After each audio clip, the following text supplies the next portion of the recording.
vegada un llençol brut, una vegada. Tota valenta Marieta, que no la senta eixir sa mare, sentir de lluny, roncar al pare, obrir la porta i fuig avall, camí de porta. Pel seu costum, encara que no hi ha llum, coneix el camí. Els peus li van a poc contra la nit, més fosca que el mal esperit. Encara sort que on el camí va de tort, a la revolta, veu per primera volta el fanalet encès, dalt d'un pal dret que il·lumina pobrament. I ja baixa per la costera, més contenta i cançonera.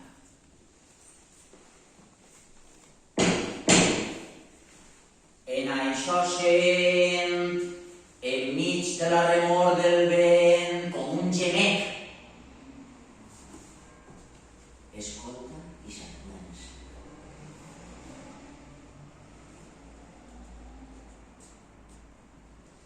N'està segura, fa com un plor de criatura. Què fa això així?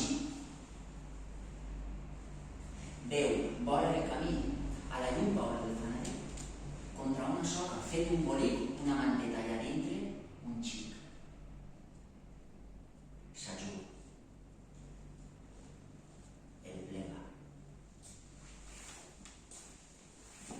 El pren al braç. Ja no gemega. De qui pot ser? Deixat així sense recer, amb el fred que fa, com l'hauríem trobat demà. Contra el pit, la carona, i amb el dit, les orelletes, el front, el nas, les galtetes i els ressegueix.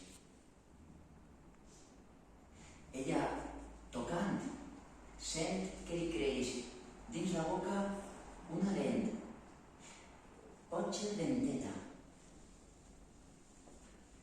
Si ja en té, diu ella. I que segueix fa ell.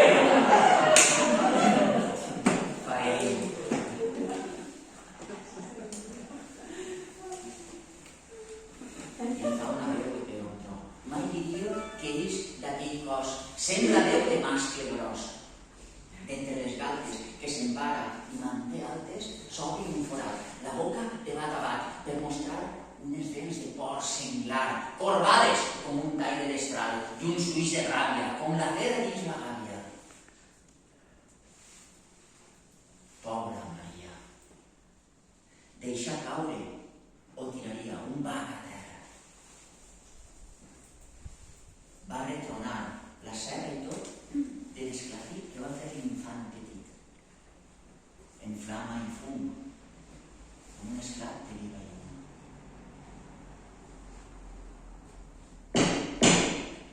Després d'això, passat el llamp, passat el tro, l'instant després del xiquet no se'n troba res.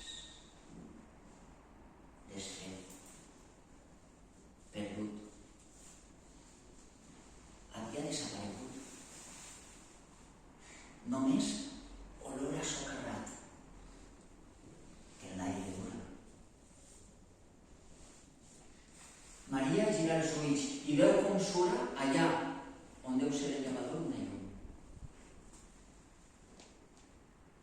Sense fer cas del patacum o del cavall que ha dit, Marieta, com que té la idea feta, de nou s'afanya.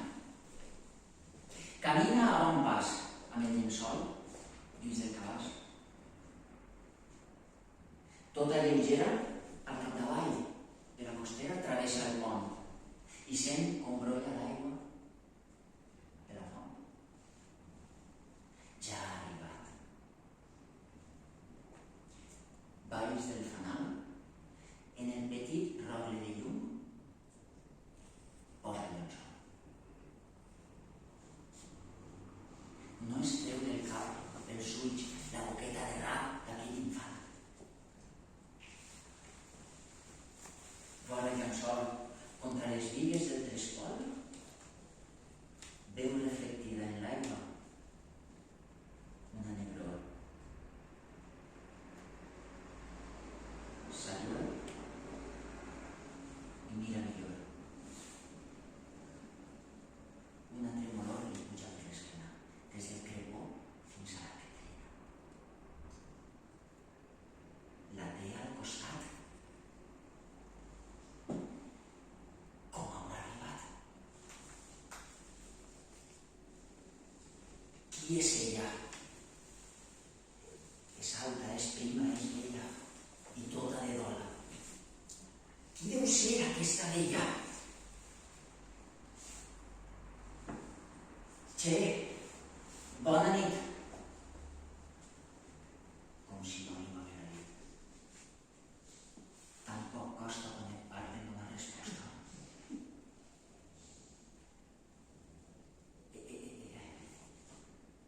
Escolta, vostè és d'ací? No li diu ni que no, ni que sí. Escolta, sap? Fa un moment, quan he baixat, una cria m'he robat. Feia un fred. Jo m'he dit, ai, pobret. Pobret de què? Unes dentoles de ja t'ho diré. Pega un bram. Unes dentoles de pam. Tenia el xic. Ara ja ha passat. Ara Enric. En sentir això, la vella ni renta ni fa sabanera. Es gira i va de bo. D'entre les galtes que separa i manté altes, s'obre un forat, la boca de bat a bat, per mostrar unes dents de por senglar, corbades com un taire d'estral i uns ulls de ràbia, con la pera dins la gàbia. Corbes arestes, són com aquestes! Comença a vida. Marieta, esmalaïda.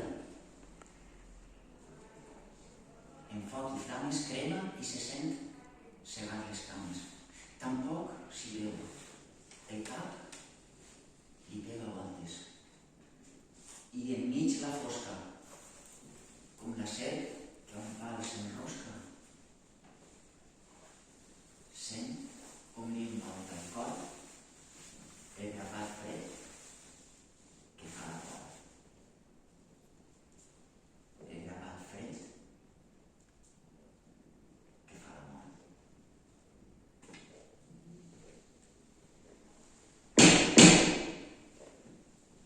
Caigut de tot